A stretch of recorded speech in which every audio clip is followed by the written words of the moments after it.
Tasawuf itu thaurah ruhaniyah. Thaurah ruhaniyah, revolusi spiritual. Kalau revolusi itu mengandung apa? Radikal, ekstrim, bahkan teror. Revolusi.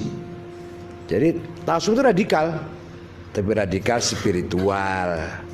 Bukan revolusi sosial, tapi revolusi spiritual. Maka radikal bahasa-bahasa tasawuf itu, atau bahasa-bahasanya orang sufi itu. Sekarang kalau ingin tahu, tadi itu yang sudah disinggung oleh Mas Mursid banyak. Orang sufi kalau ngomong nggak peduli mau ditanggapi positif atau negatif. Berarti kan orang dablek. Kalau bahasa kasar, itu bahasa halusnya lillahi ta'ala. Dia la yakhafuna law matalah likai la ta'saw ala ma fatakum wa la tafrahu bima atakum. Ketika gagal tidak putus asa atau minder, ketika mendapat pujian sukses tidak sombong. Itu orang sufi tanda-tandanya. Jadi ndablek lah kira-kira. Gus Dur ndablek. Nah, bukan masalah ndableknya, tapi orang yang punya prinsip. Ketika benar dikatakan benar, ketika salah dikatakan salah. Inna ardnal amanata 'alas samawati wal ardi wal jibal fa abaina ay yahmilnaha wa ashfaqna minha wa hamal insan innahu kana zaluman jahula. Allah menawarkan amanat kepada gunung, bumi, langit tidak mau karena ketakut. Manusia menerima amanat. Apa itu?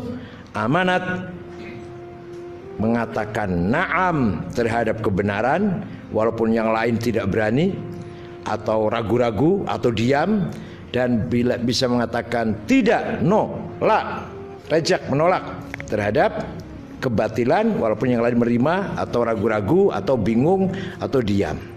Jadi seorang sufi harus berani mengatakan na'am terhadap kebenaran, la terhadap kebatilan. Itu amanat dari Allah yang diterima oleh manusia, yang langit dan bumi dan gunung ngeri, ketakutan untuk menerima amanat tersebut.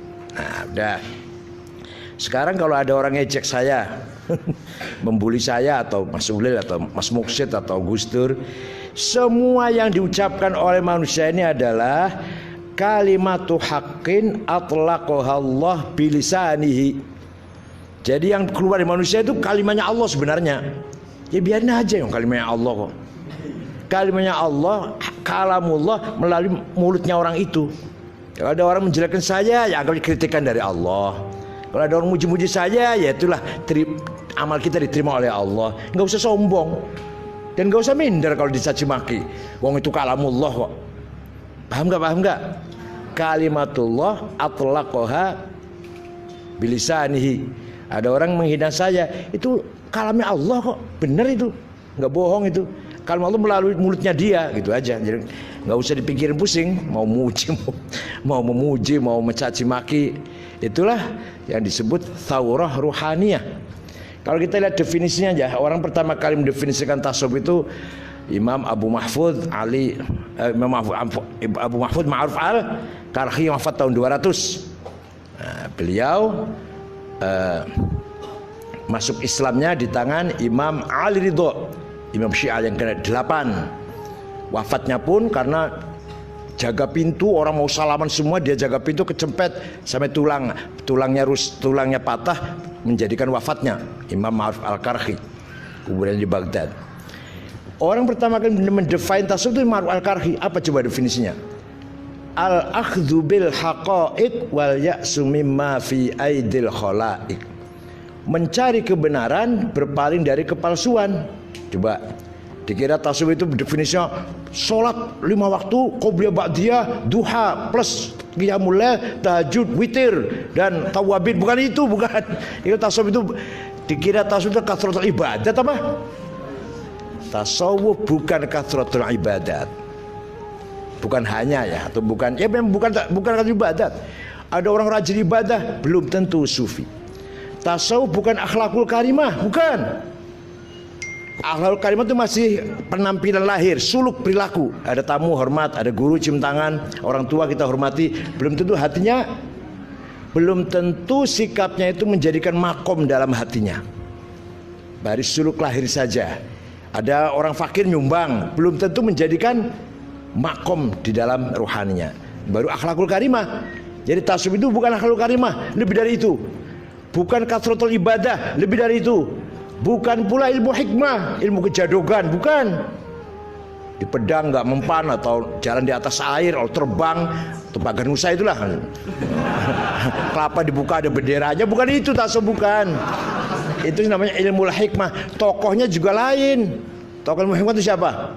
Ali Al-Buni, Ad-Duraibi, At-Tilimsani, kitabnya namanya Syamsul Ma'arif, apalagi Syumusul Anwar. Itu tokoh-tokoh ilmu hikmah.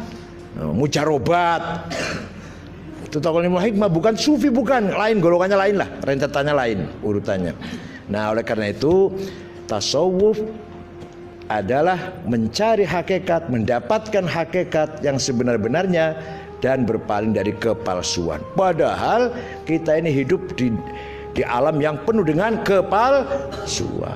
Ada kepalsuan gelar, ada kepalsuan sorban, gamis, ada kepalsuan jenggot, ada kepalsuan dasi jas. Dikira kalau pakai jas pakai dasi nggak banyak hutangnya apa? Ada kepalsuan jabatan. Dikira orang kalau pejabat tidurnya nyenyak apa? Belum tentu. Belum tentu pejabat tidurnya enak. Apa dikira kalau sorban besar untuk pegang kunci surga apa? Sama sekali tidak. Oleh karena itu tasawuf adalah mencari kebenaran, berpaling dari kepalsuan. Usahakan Anda ini kalau melihat sesuatu kebenarannya, hakikatnya, jangan kamuflase lahirnya. Usahakan. Lihat perempuan jangan dulu cantik, jangan, pelan-pelan, betul-betul cantik apa enggak.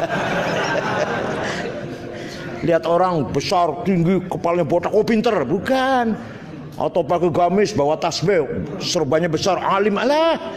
Itu yang keluyur-keluyur di Jawa Timur tuh. Guru Bidaiyah di sananya itu. Kalau beliau orang penting nggak keluyur-keluyur Jawa Timur. Kalau orang penting, beliau punya kedudukan atau punya wazifah lah, punya kerjaan yang berat. Nggak mungkin seenaknya berbulan-bulan, berminggu-minggu keluyur-keluyur di Madura, di tapal kuda. Syaul Azharnya cuma 3 hari cepat-cepat pulang Syaul Azhar karena banyak kerjaan. Enggak sih. Jadi karena pakaiannya gitu, Allah, cium tangan semua, ada salamannya, ada ngasih semua tuh orang Madura tuh, ngasih uang semua, ada 100, ada 20.000, ada 5.000. Orang Madura tapal kuda itu kalau ada orang pakai gamis. Jadi kalau saya pakai celana, pakai baju batik, orang pakai Islam.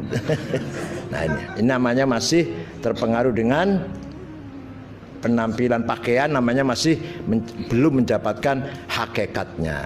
Sekali lagi, ayo kita belajar bagaimana menilai seorang atau apa saja itu hakikatnya, gitu ya. Jangan sampai tertipu oleh kepalsuannya. Kemudian berkembang definisi tasawuf oleh Zunnun Al-Misri. Apa? Mulai ada interaktif ini. Qaumun atharullah ala kulli syai' fa atharahumullah ala kulli syai'. Orang sufi itu mendahulukan Allah mengalahkan segalanya, maka Allah pun akan mendahulukannya mengalahkan lainnya. Itu mulai ada timbal baliknya ya. Kita mendahulukan Allah mengalahkan yang lain, Allah pun akan mendahulukan kita mengalahkan yang lain. Itu Zunnun Al-Misri. Sehingga beliau terkenal mempunyai cara bagaimana mendekatkan diri pada Allah dengan suara yang indah, musik yang indah. Itu Zunnun Al-Misri. Nama lengkapnya Ibrahim bin Thauban dari daerah Akhmim, Mesir Selatan. Nah, beliau punya pandangan bahwa musik sautu haqqin yuz'ijul quluba ilal haqq, faman asgha bihaqqin tahaqqaq wa man asgha bisyahwatin tazandak. Musik itu suara kebenaran, bukan kebohongan. Yang bohong itu cangkem bohong. Tapi musik apa bohong? Suara universal, suara hak yang bisa menggugah hati mencapai hakikat. Maka kita tidak heran tarekat Rumiyah, tarekat Maulawiyah, Rumi itu selalu menggunakan zikir diiringi dengan seruling. Malah nanti ditafsirkan tuh selobangnya ada 6, apa artinya itu ditafsirkan, ada tafsirnya, ada kitab sendiri memaknai lobang-lobang suling itu. Oleh karena itu barang siapa mendengarkan suling dengan tulus ikhlas akan mencapai hak, tapi kalau mendengarkan musik dengan syahwat akan menjadi zindik. Jadi kalau ente baru dari luar masuk rumah, jangan terus zikir, enggak in. Istirahat dulu, dengar musik dulu. Nah, sudah lupa tadi di luar ada apa tadi, bertengkar lah, macet, capek apa, udah lupa semua baru zikir. Itu nanti masuk zikirnya itu. Kalau buat dari luar masih capek, habis bertengkar, habis ribut-ribut di jalan, langsung zikir, enggak masuk. Nah, gimana supaya menghilangkan yang tadi dari luar itu? Dengarkan suara. Tapi jangan main irama musiknya. Apa musiknya apa? Kira-kira musiknya apa yang enak ya? Yang nah, itu teorinya Imam Dhunnul Al-Misri supaya kita bisa mencapai hakikat diantar dengan suara musik. Nah, ini lepas dari fikih semua ini. Kalau Safina Sulam kan alatul malahi, haram. Nah, ini lepas dari itu semua. Dan yang ketiga, definisi dari Imam atau Syekh Abu Yazid Al-Bustami yang wafat tahun 251 Hijriah. Beliau berkata, tasawuf adalah sifatu haqqin yalbasuhal khalqu. Sifatnya Allah dipakai oleh kita, itu baru sufi itu. Kita memakai sifatnya Allah. Maka orang sufi itu kalau berdoa ya Razzaq, ya Rahman, bukan rahmatilah aku, tidak. Berilah sifat rahmanmu kepadaku supaya aku bisa merahmati orang lain. Berilah sifat Razzaqmu ya Allah kepadaku supaya aku bisa memberi rezeki pada orang lain. Kalau kita kan enggak kan, ya Razzaq ya untuk diri sendiri, ya Rahman ya untuk diri sendiri. Nah, udah itulah definisi. Masih banyak definisinya. Kira-kira yang saya kutip di sini ada 28 definisi itu. Nah, masih banyak definisi, 3 aja. Jadi tasawuf itu adalah revolusi spiritual. Keras, tasawuf itu keras. Coba bayangkan memakai sifatnya Allah. Ya, luar biasa itu. Kenapa? Karena sifat Allah itu tajalli melalui kita semua. Ada orang baik, halus, soleh, dermawan, santun, akhlaknya mulia. Sifatnya Allah Al-Latif. Ada orang sombong, kakas, diktator lah. Sifatnya Allah Al-Jabbar. Paham betul? Allah punya asma Al-Jabbar. Kalau tidak ada Hitler, nggak ada Lenin, nggak ada Stalin, nggak ada Mussolini, nggak ada Brezhnev, nggak ada Pak Harto, kita tahunya Jabbar dari mana? Tahunya Jabbar dari mana? Allah itu diktator, karpe dewe lah, semuanya sendiri Allah itu. Tapi nggak ada contohnya, kita nggak akan paham. Oh, itu contoh Hitler, Stalin, Lenin, Pol Pot, Marcos. Itu contoh. Alah, itu pun jabarnya masih seperti satu tetes air dari laut. Jabarnya Allah kayak apa? Mbuh, la nihayah. Nah, gitu ya. Sekarang ada yang tanya, nih, mohon maaf, jarang kiai nggak bisa jawab, Pak Muksid. Jarang sekali kiai bisa jawab. Kenapa Allah itu punya asma bertentangan? Qabid basit, Mudzil mu'iz, Dhalun hadi, Al-hadi ad-dhal, gitu ya. Al-zahir al-batin, Al-muqaddim al-muakhir, Al-mu'iz al-mudzil. Kenapa? Karena Allah itu wujud yang mutlak, la bidayah wala nihayah. Maka sifatnya yang jerone sifat sawarnane. Coba kalau kita kan terbatas. Kalau kita orang terbatas, maksudnya, oh itu orang baik, oh itu orang jelek, oh itu orang dermawan, oh itu orang pelit. Satu sifatnya coba. Oh itu orang bertakwa, ini orang kurang ajar. Karena terbatas. Kalau Allah la nihayah wala la bidayah wala nihayah, maka sifat apapun kumpul di Allah itu.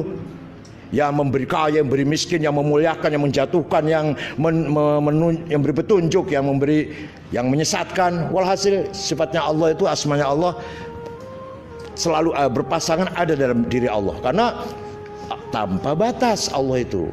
Oleh karena itu kita ini sebagian kecil adalah, dikatakan kecil juga terlalu besar sebenarnya. Kita ini sebagian Allah sangat kecil, manifestasi dari asmanya Allah. Ada orang pinter, oh ada sifat al-alim. Orang goblok, ya ada sifat, ada dari asma al-mudhil. Ada orang mulia terus wali kota baru 2 periode langsung gubernur langsung presiden. Oh itu al-mu'izz. Paham nggak? Ada orang pinter tapi nggak naik-naik, ya. Al-Qabid barangkali. Semua yang ada adalah manifestasi dari asmanya Allah. Semua baik, nggak ada yang jelek. Baik jelek itu kita. Oh ini cantik, oh ini jelek, kita itu. Kalau bagi Allah menciptakan semuanya baik. Coba kalau lihat kita kecoak, baik nggak itu? Baik, pinter banget Gusti Allah bikin kecoak. Lihat apa misalnya ulat, cacing, waduh pinter banget. Ayo saya mencari di mana mulutnya cacing, sulit kan? Nah kalau gitu ini biar ketawa, itu di mulutnya cacing. Saking indahnya ciptaan Allah sampai kita nggak paham dengan ciptaan Allah. Semua baik. Nah oleh karena itu ketika ada orang baik dan orang buruk, ini baik semua. Laisa fil imkan abda'a mimma kan. Di alam semesta ini, di alam ini, makhluk ini sudah sangat sempurna.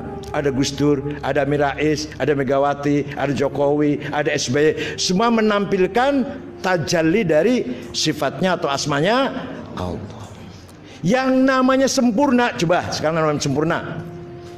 Ada Nabi Musa, ada Fir'aun, ada Muhammad, ada Abu Jahal, itu baru sempurna itu. Di dalam diri ente sendiri, yang namanya cantik. Jangan hanya lihat hidung mancung, kulit kuning, mata biru, rambut. Mohon maaf ini. Lobang harus ada. Lobang belakang harus ada. Kalau ada orang cantik, nggak ada lobang belakangnya, sempurna nggak? Sempurna nggak? Enggak.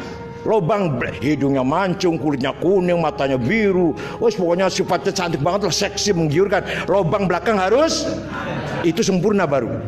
Ya kalau lobang belakang nggak ada, nggak sempurna. Oleh karena itu di dunia ini dengan kekurangan itulah kita jadi sempurna. Bahasa cantik dan tidak cantik, baik dan tidak baik, itu ada bahasa agama atau bahasa etika sebenarnya. Kalau bahasa hakikat semuanya baik. Ada Abu Jahal, ada Abu Lahab, ada Nabi Muhammad, ada Abu Bakar, ada Umar, ada Utsman, ada Ali. Dan juga harus ada Abu Jahal, Abu Lahab harus ada. Gitu ya. Itu namanya tajalliyat min tajalliyatillah. Sekarang cari zikir. Zikir ada 3 tingkatan. Pertama zikir asma. Ya Allah, ya Razak, ya Latif, ya Qadir. Wah, minta rezeki lah. Ya Mu'izz, ya Mudzil, ya Mu'izz, ya Aziz, ya Azim. Minta pangkat. Jadi ketika zikir kita minta. Namanya kita zikir apa? Zikrul asma. Lagat tinggi lagi zikrus sifat. Ketika ya Allah, itu apa yang diminta? Qudratuhu wa ilmuhu wa iradatuhu wa masyiatuhu. Ya Allah, saya ini minta kekuasaanmu lah. Minta terserah panjenengan wis, terserah panjenengan, terserah kehendak panjenengan, terserah kehendak engkau. Saya ini seperti apa? Namanya zikrul sifat. Terbatas. Kalau asma kan menyebutkan minta uang, minta pangkat. Kalau sifat enggak. Saya minta kehendakmu lah. Yang saya mohon, saya sesuai dengan kehendakmu dan kekuasaanmu. Yang paling akhir zikrul-dzat. Ketika kita zikir ya Allah, tidak ada permintaan. Apalagi uang atau pangkat. Minta surga pun tidak, minta maghfirahnya tidak, minta rahmatnya pun tidak, minta isti'anahnya tidak. Paham enggak? Ketika ya Allah atau la ilaha illallah, nggak ada proposal, nggak ada proposal. Betul-betul zikir zat.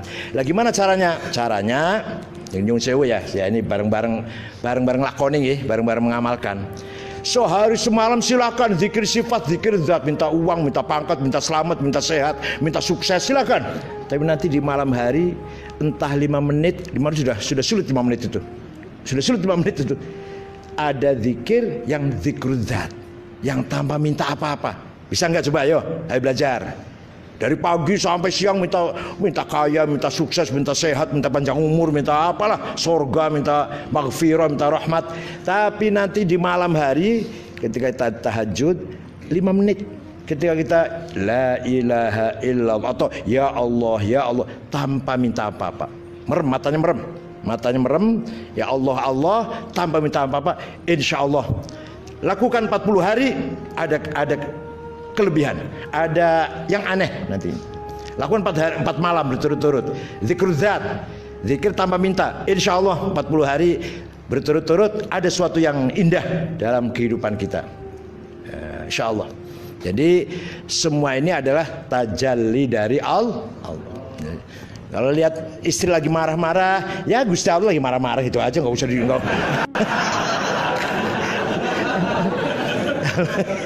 Kalau istri lagi melayani, ya Allah lagi memberikan manifestasi latifnya Allah, karomnya Allah melalui istri saya. Istri saya lagi marah-marah, oh itu lagi khutubullah lagi melalui dia itu. Lagi muncul melalui istri saya. Itu aja, nggak usah pusing lah. Istri rewet lagi memunculkan, memanifestasikan asmanya Allah. Itu aja. Jadi semuanya baik. Laisa fil imkan abda'a mimma kan. Tidak ada yang lebih indah di alam ini yang lebih dari yang sekarang ada ini. Yang sudah sempurna, sudah sempurna. Ada Jokowi, ada Amin Rais, ada Bambang Susatyo, ada Setia Novanto, udah sempurna, udah. Nggak ada yang lebih sempurna dari yang ada ini. Laisa fil imkan abda'a mimma kan. Tinggal kita menyikapinya bagaimana. Tinggal kita bisa menyikapi apa enggak, itu aja. Kalau kita enggak mampu menyikapi, ya kita kalah dengan hawa nafsu kita. Yang namanya ingin mengislamkan orang, itu hawa nafsu itu. Makanya Rasulullah ditegur, innaka la tahdi man ahbabta. Ketika Nabi Masya Allah menyesal Abu Thalib enggak Islam, menyesal, itu udah kepentingan itu. Sudah interest itu. Nah, maka ditegur. Walau syaa rabbuka la amana man fil ardi kullum jami'a fa anta tukrihun nas hatta yakunu mu'minin. Yang menarik dalam kitab Ihya, Pak Masulil. Anak-anak saya lagi S3 rehab. Mengkritik Abraham Maslow, psikolog dari Yahudi. Satu bab saja yang dari saya dia, masalah ide, khawatir, lintasan. Semua di dunia ini datangnya dari khatirah. Dari apa? Khatir. Orang bikin kancingnya lontong, apa itu, apa namanya? Biting. Jadi khatir itu. Mau bikin kancing lontong, idenya seperti itu. Dari mana itu? Dari khatirah. Begitu pula orang yang menciptakan pesawat, menciptakan internet, menciptakan nuklir, roket, senjata, dari mana? Khatirah. Semuanya dari khatirah. Khatirah adanya di dzauq, intuisi. Nah, itu menurut Maslow, intuisi itu semuanya jelek, nggak ada baiknya lah. Kalau ada orang kok baik, pasti faktor dari luar. Ada undang-undang, ada aturan, ada agama, ada etika, ada masyarakat yang mengekang. Maka orang yang kelakuannya baik itu sebenarnya jiwanya nggak sehat, karena ada tertekan.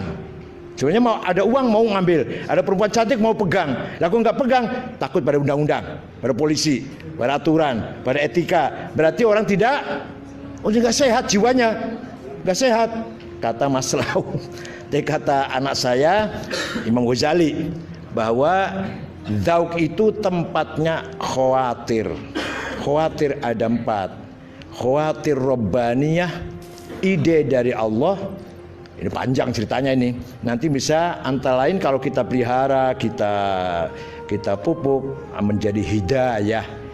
Terus maju lagi menjadi ma'rifat, kasyaf, ilham. Itu namanya khawatir Rabbaniyah. Yang kedua, khawatir malakutiyah. Dalam contoh Imam Ghazali, seni itu baik seni apa aja, datang dari malaikat, bukan dari bangku sekolah. Orang bisa menciptakan lagu, tapi jangan yang jiplak lagu India loh. Dangdut ini menjiplak lagu India. Yang betul-betul menciptakan lagu, orang Indianya lah, udah orang Indianya sana, atau orang Mesirnya. Itu datangnya dari malaikat. Atau seni lukis, kok bisa lukis seperti itu? Dari khawatir dari malaikat, malakutiyah, yang disebut tadi singgung ilmu laduni, atau apa? Ilmu laduni atau ilmu satu lagi apa istilahnya? Ilmu yakin atau hakul yakin, boleh lah itu. Itu dari malaikat. Yang ketiga, khawatir nafsaniyah, ide yang datang dari hawa nafsu. Nah, hawa nafsu ini di mana-mana ikut, di pasar, di jalan, di kantor, di masjid. Hawa nafsu ikut terus. Maka kata orang sufi, a'daina an-nafs. Hawa nafsu itu musuh yang paling utama. Nabi Muhammad bersabda, roja'na minal jihadil asli al jihadil akbar ala wa jihadun nafs. Coba orang mau ikhlas, nafsunya datang. Saya kalau jadi anggota DPR, nanti jadi anggota Banggar. Anggota Banggar sekali ketok memutuskan anggaran, apa anggaran Telkom, apa anggarannya Garuda, apa anggarannya departemen, nanti saya dapat bagian sekian persen. Kita kumpulkan lama-lama sekian miliar uang saya, nanti saya mampu beli rumah di Menteng. Di rumah di Menteng kita kumpul lagi bisa ganti mobil. Itu namanya dari mana tuh? Dari mana nih? Khawatir nafsa niya. Bukan dari setan, bukan. Setan nggak bisa kayak gitu. Itu setan aja lihat, oh pinter banget ini orang. Saya aja nggak bisa itu. Saya aja merencanakan itu nggak bisa. Bikin proposal, bikin sistemnya, bikin caranya supaya korupsi nggak ketahuan. Saya nggak bisa itu. Ampun deh kata setan. Ini orang pinter. Maka di Jakarta ini banyak sekali syuyukhus syayatin. Yang paling baik itu kalau sudah dari hawa nafsu. Kelihatannya sholat padahal hawa nafsu. Kelihatannya lillahi ta'ala padahal lihawahu. Afamanit takhudha ilahahu hawa. Banyak orang yang mengambil Tuhan, menyembah hawa nafsu. Wala yaghurrannakum billahil ghurur. Kamu jangan terpedaya oleh hawa nafsu yang kelihatannya billah, demi rakyat, demokrasi, hak asasi, keadilan. Alas. Ketika masih muda demo, begitu jadi pejabat layak di demo itu.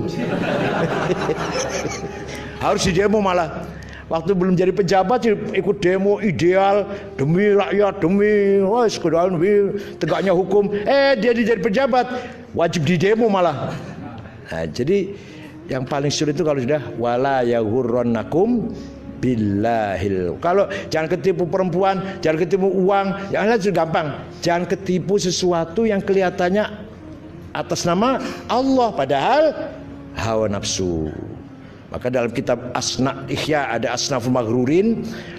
Beberapa orang terpedaya oleh hawa nafsunya itu paling banyak kiai, paling banyak 11. Kalau kiai itu pasti punya hurur, hurur lah, sombong. Saya ahli fikih, saya ahli bahasa Arab, saya ahli sejarah, saya ahli filsafat. Nggak ada orang di sini yang paling pintar lebih dari saya. Saya hafal Quran, bolak-balik melapalnya bukan. Saya hafal Alfiyah.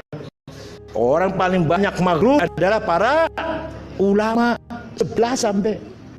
Ini kata Imam Ghazali bukan kata saya. Kata siapa nih? Kata Imam Ghazali kata saya sih kata saya. Semuanya maghrur ini. Kali sholat Jumat di Monas, sudah maghrur banget itu.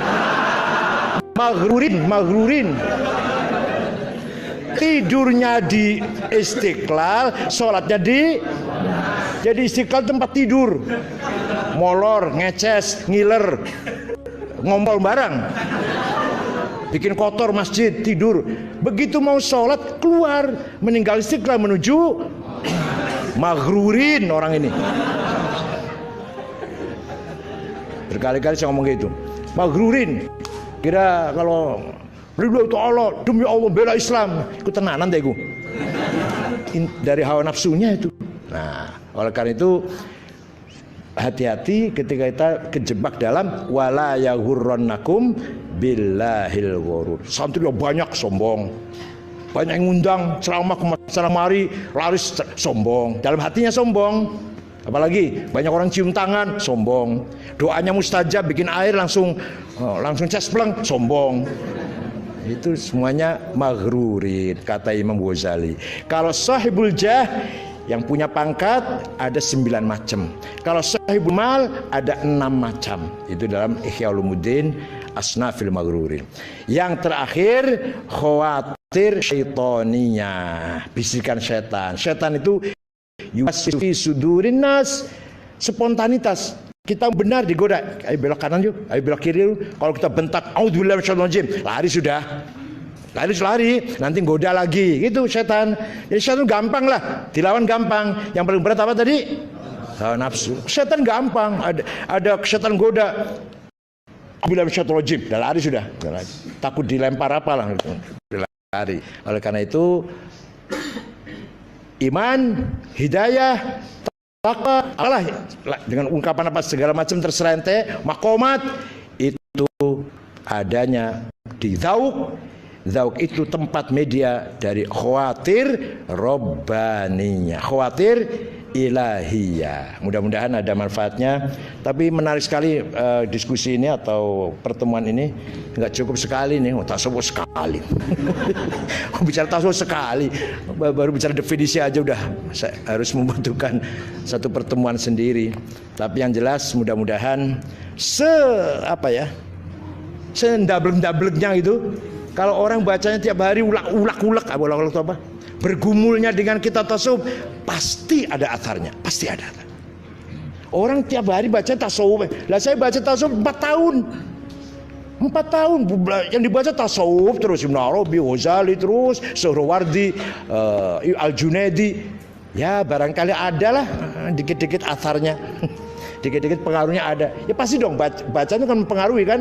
Nah, coba ente kalau baca tiap harinya fakih terus, wah nanti haram, halal, makruh, sunnah.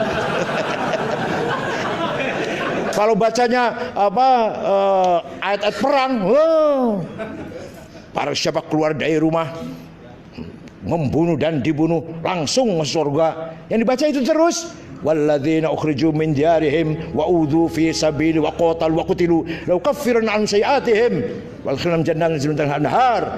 Barang siapa keluar dari rumah membunuh atau dibunuh langsung surga, diterima bidadari sudah telanjang bidadarinya.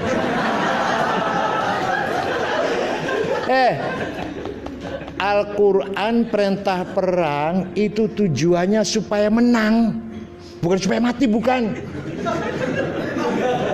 Supaya kalau menang kita mendakwahkan agama Islam, menang kok. Nggak ada zaman Rasulullah orang berangkat perang sudah bawa bom mau mati, nggak ada. Berangkat perang Badar, perang Uhud, perang Ahzab, perang apa aja, perang Mu'tah, perang Fathul Makkah, inginnya apa? Menang. Kalau menang kita bangun Islam, kan gitu. Nggak ada yang perang dari rumah mau mati, nggak ada. Kok mati? Syahid gitu loh. Bukan tujuan, bukan. Kok mati? Ya syahid. Tapi dari rumah jihad itu untuk menang. Makanya Rasulullah, Ibnu Mas'ud ingin ikut perang Badar masih umur 14 tahun. Nanti dulu, kamu masih kecil. Sekarang ngebom Surabaya malah ngajak anak kecil malah. Coba bayangkan. Jadi apa yang dilakukan oleh mereka itu ba'idun al-islam, gharibun al-afkar islamiyah wal fahim islamiyah. Apa yang dilakukan oleh teroris itu, ngebom itu jauh sama sekali nggak ada hubungannya dengan pemikiran agama Islam, dengan pemahaman agama, nggak ada sama sekali. Nggak ada sama sekali. Demi Allah, nggak ada sama sekali. Agama Islam tidak seperti itu. Masya Allah. Kita tercoreng, dikotori oleh tindakan radikal teroris itu semuanya. Terima kasih Mas Ulil, Mas Muksid. Mudah-mudahan di lain kesempatan kita ketemu lagi. Syukron wa dumtum. Adam tadi nyinggung Junaid, saya luar biasa yang Junaid itu kalau kita bacakan, kalau kita baca. Nanti lain kali kita bacakan Tauhid menurut Imam Junaid. Wah, blenger. Mudah-mudahan ada manfaatnya. Syukron wa dumtum fil khair wal barakati wan najah. Wa huwal muwaffiq ila aqwamit thoriq. Wassalamualaikum warahmatullahi wabarakatuh.